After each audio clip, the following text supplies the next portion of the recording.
The rise of the Boston Celtics has been incredibly weird to me. There's been some dysfunction over the years, there's been some regret, and through it all, the Celtics are one of the most well set up teams for the future, while also making a sizable dent on the now. Now, maybe I'm going to get accused of having a small market mentality, but I don't think that a team has to win a championship to have a successful season. I think that there's a lot of value in being good and being good for a long time. But maybe if you're a Celtics fan, your bar is a little different. For the Celtics fans that watch football and have been fans of the Patriots, I'm pretty jealous. The great thing about this current Celtics team is that though the media has wanted them to panic, they wouldn't. They'd stay the course with Jayson Tatum and Jaylen Brown, and in return, they would be rewarded with good basketball and the NBA playoffs, with their most recent playoff run resulting in a trip to the NBA Finals, where they would take the Golden State Warriors to 6 games. If you let Grant Williams tell it, he'll say that they let the Golden State Warriors off the hook and also had the better roster. Like, I still will say confidently to this day, they weren't the better team. You know what I mean?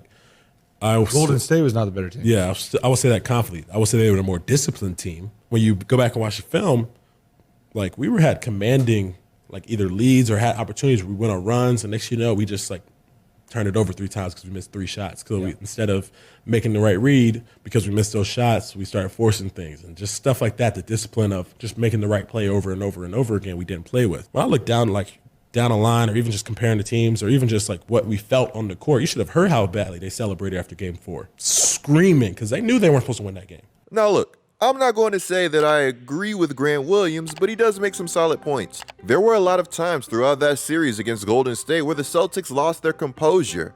But I mean, stuff like that happens. It's quite literally part of the game. Personally, I still think that Golden State was the better team, but the Celtics surely had a shot. Let me know what you guys think of Grant's comments down in the comments below. The reason that I even bring up the Celtics run in this year's playoffs is because 1, they were wildly successful, and 2, during their run, they made the seemingly inhuman Kevin Durant look human.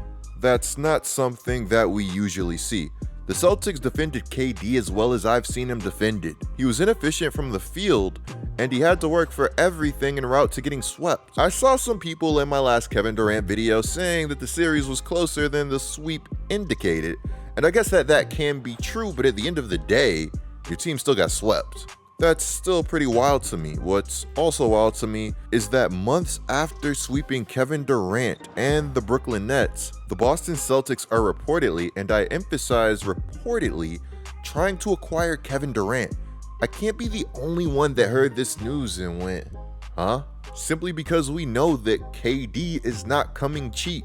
July 25th, Woj would yet again drop a heater. He would break the news that the Celtics and Nets have had trade discussions regarding Kevin Durant, and that Jayson Tatum is reportedly off limits. According to Shams, Boston reportedly offered Jaylen Brown, Derek White, and a draft pick for Durant, but the Nets also wanted Marcus Smart, more draft picks, and potentially one more rotation player. When I first saw this news, one of the first things I thought was, well, how does Jaylen Brown feel about all of this?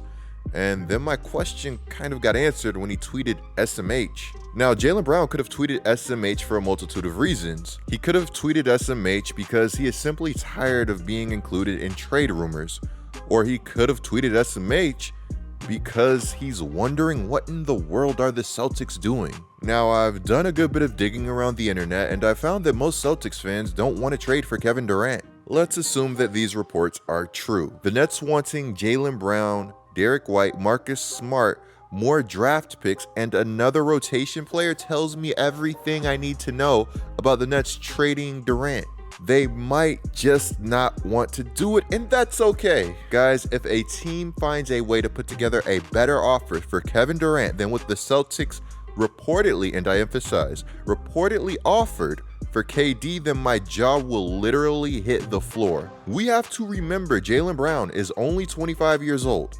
He is already one of the best two-way players in the game. He was a top 5 wing defender in the NBA this year. Not only will he lock you down, but he will also give you 24 points per game. He's a 3-level scorer. He can play make a bit, he's absurdly athletic, and he's willing to punish you at the basket if you get in his way. I'm an OG of the Jaylen Brown fan club. I'm not afraid to admit that I think that this guy has superstar potential. I don't think that the gap between him and Tatum is as big as many people think it is. I think that if Jaylen Brown had his own team, that he would go bonkers. I don't view Tatum and Brown as a 1A, 1B situation. I view them as 1A and 1A. Now, of course, that's just my personal view. I realize that my personal views in reality can be a bit different, but of course, this is why we all have differing opinions. It's what makes discussing basketball so fun. Now, if you guys thought that that was interesting, just wait to see what I have to tell you next. Let's just say that the plot thickens. According to The Athletic, in spite of trade talks, Jaylen Brown still wants to be in Boston. Earlier this year, when a report dropped that Jaylen Brown would leave Boston in free agency in 2024, he would be perplexed and deny it behind closed doors. Windhorst seems to think that the Celtics trade offer for Kevin Durant is weeks old.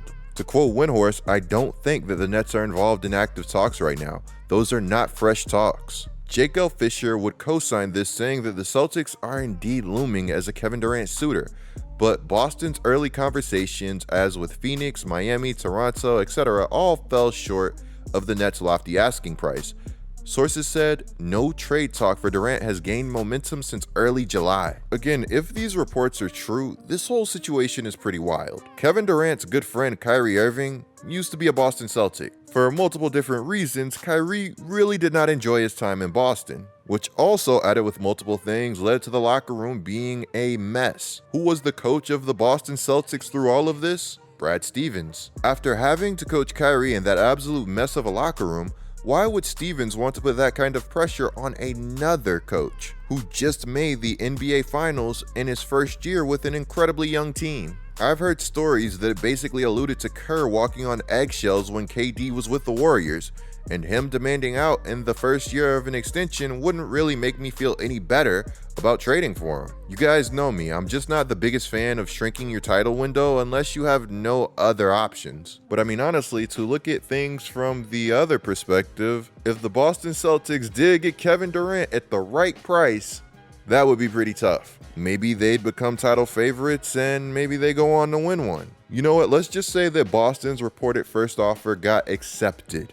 Do you think that the Boston Celtics win the NBA championship in the upcoming seasons? Keep in mind that they also just added Malcolm Brogdon and Gallo, which in my opinion is even more of a reason to stay the course, but everybody's different. Now let's just toss my opinion aside because I'm not a Boston Celtic, I'm not a part of the organization. You know who is a Boston Celtic and is a part of the organization? Jayson Tatum. This is what Jayson Tatum had to say about all of these rumors. Of the Celtics talking to the Nets about maybe getting Durant. I don't make anything of it. I just play basketball. Chase, what would you think of playing with Kevin? I mean, I played with him during the Olympics. Obviously, you know, it's a great player, but that's not my decision. You know, I love our team. I love the guys that we got. I don't know if that report is true or not. Paul Pierce said you guys don't have to do anything. If we don't have to do anything. Yeah. No, we got two new pieces. I love our team, right? Like I said, I just go out there and play with my teammates. So that's not really, I don't put that hat on to make decisions. Did you have any reaction to the reports that Jaylen Brown was in the deal? I don't believe everything I see on TV. I done seen some shit about me that was a lie, so you never really know what is true and what's not true. Now, Tatum's response was pretty professional, I can't even lie. It was well balanced, and he did say that he loved the team, so make of that what you will. At the same time, he also said that this stuff isn't up to me.